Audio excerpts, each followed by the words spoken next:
So, good morning, friends. Today we are going to discuss on the topic of NATO. NATO is burning topics in today's world because lots of NATO countries like America and other countries are trying to dominate in the whole world from their economical power. So, today we are going to discuss upon the NATO. NATO is the North Atlantic Treaty Organization, and the NATO's full form is the North Atlantic Treaty Organization. It is a military alliance established by the North Atlantic Treaty, also called the Washington Treaty, of April 1949 by the United States, Canada. It is established by United States, Canada, and several Western European nations to provide collective security against the Soviet Union. There are currently 30 member states. Its original members were Belgium, Canada, Denmark, France, Iceland, Italy, Luxembourg, the Netherlands, Norway, Portugal, the United Kingdom, and the United States. Joining the original signatories were Greece and Turkey in 1952. West Germany 1955. From 1990 as Germany. Spain joined NATO at the year of 1982. The Czech Republic, Hungary, and Poland joined 1999. Bulgaria, Estonia, Latvia, Lithuania, Romania, Slovakia, and Slovenia joined the NATO at 2004. Albania and Croatia 2009, Montenegro 2017, and North Macedonia 2020. France withdrew from the Integrated Military Command of NATO in 1966 but remained a member of the organization. It resumed its position in NATO's military command in 2009. Recently, Finland and Sweden have shown interest to join the NATO, and the headquarters of this organization is situated in Brussels, which is located in the Belgium country. Headquarters of Elite Command Operations, Mons, which is also located at Belgium. And what are the main objectives of the NATO organization? NATO's essential and enduring purpose is to safeguard the freedom and security of all its members by political and military means. And the main political objectives of the NATOs are promotes democratic values and enables members to consult and cooperate on defense and security related issues to solve problems, build trust, and in the long run prevent conflict. Military objectives. NATO is committed to the peaceful resolution of disputes. If diplomatic efforts fails, it has the military power to undertake crisis management operations. These are carried out under the collective defense clauses of NATO's founding treaty. And the main Article 5 of the Washington Treaty are under a United Nations mandate alone or in cooperation with other countries and international organizations. NATO has only once invoked Article 5 on September 12, 2001 following the 9/11 attacks on the World Trade Center in the US. And friends, we are going to discuss how does NATO function and how its function implemented. NATO has an integrated military command structure, but very few forces or assets are exclusively its own. That means NATO have integrated military command structure, but they are not owns assets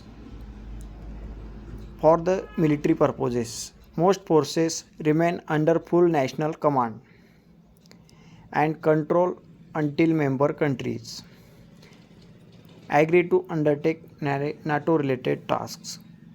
All 30 allies have an equal say. The alliance's decisions must be unanimous and consensual, and its member must respect the basic values that underpin the alliance, namely democracy, individual liberty, and the rule of law.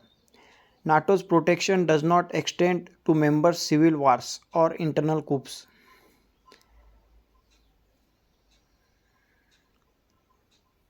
That means when any country have facing civil war, that time NATO cannot interfere in that matter. So NATO's main function is to interfere war or any crisis situation with the foreign countries only. NATO's protection does not extend to members' civil wars or internal groups.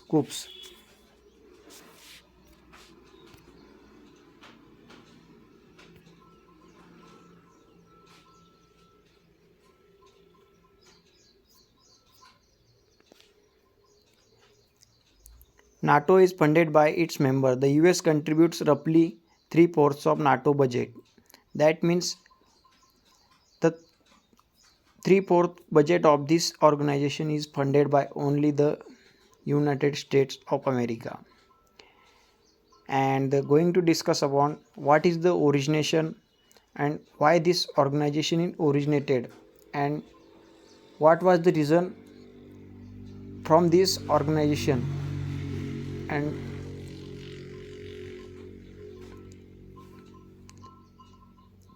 after World War II in 1945, Western Europe was economically exhausted and militarily weak. The Western Allies had rapidly and drastically reduced their armies at the end of the war. In the 1948, the United States launched the Marshall Plan, which infused massive amounts of economic aid to the countries of Western and Southern Europe on the condition that they cooperate with each other and engage in joint planning to hasten their mutual recovery. As for military recovery, under the Brussels Treaty of 1948, the United Kingdom, France, and the Low Countries, Belgium, the Netherlands, and Luxembourg concluded a collective defense agreement called the Western European Union. It was soon recognized, however, that a more formidable alliance would be required to provide an adequate military counterweight to the Soviets. In March 1948, following the virtual communist coups d'etat in Czechoslovakia in February, the three governments began discussions on a multilateral collective defense scheme that would enhance Western security and promote democratic values. These discussions were eventually joined by France, the Low Countries, and Norway, and in April 1949 resulted in the North Atlantic Treaty. At the end of World War II, the deteriorating relations between the United States and the USSR eventually to led the Cold War. The USSR sought to expand its influence in Europe through the spread of communism, while the US saw the ideology of the USSR as a threat to its way of life. In 1955, when the Cold War was gaining momentum, the Soviet Union signed up Socialist Republics of Central and Eastern Europe to the Warsaw Pact 1955. The pact, essentially a political military alliance, was viewed as a direct strategic counterweight to NATO. It included Albania, which withdrew in 1968, Bulgaria, Czechoslovakia, East Germany, Hungary, Poland, and Romania. The pact was officially disbanded in early 1991 after the dissolution of the Soviet Union itself. What are the alliances of NATO? NATO participates in three alliances that expand its influence beyond its 30 member countries. Euro-Atlantic Partnership Council EAPC. It is a 50-nation multilateral forum for dialogue and consultation on political and security related issues among allies and partner countries. It provides the overall political framework for NATO's cooperation with partner countries in the Euro-Atlantic area and for the bilateral relationships developed between NATO and individual partner countries under the Partnership for Peace program (PFP program). The Partnership for Peace (PFP) is a program of practical bilateral cooperation between individual Euro-Atlantic partner countries and NATO. It allows partners to build up an individual relationship with NATO, choosing their own priorities for cooperation. Established in 1997, the EAPC succeeded the North Atlantic Cooperation Council (NACC), which was set up in 1991 just after the end of the Cold War. Second, Mediterranean Dialogue. It is a partnership forum that aims to contribute to security and stability in NATO's Mediterranean and North African neighborhood and promote good relations and understanding among participating countries and NATO allies. Currently, the following non-NATO countries take part in the dialogue: Algeria, Egypt, Israel, Jordan, Mauritania, Morocco, and Tunisia. Istanbul Cooperation Initiative (ICI). It is a partnership forum that aims to contribute to long-term global and regional security by offering non-NATO countries in the broader Middle East region long-term global and regional security by offering non-NATO countries to the broader Middle East region the opportunity to cooperate with NATO. Bahrain, Kuwait, Qatar, and the United Arab Emirates currently participate in the initiative. So friends, thanks to watch this video and bye. Good day.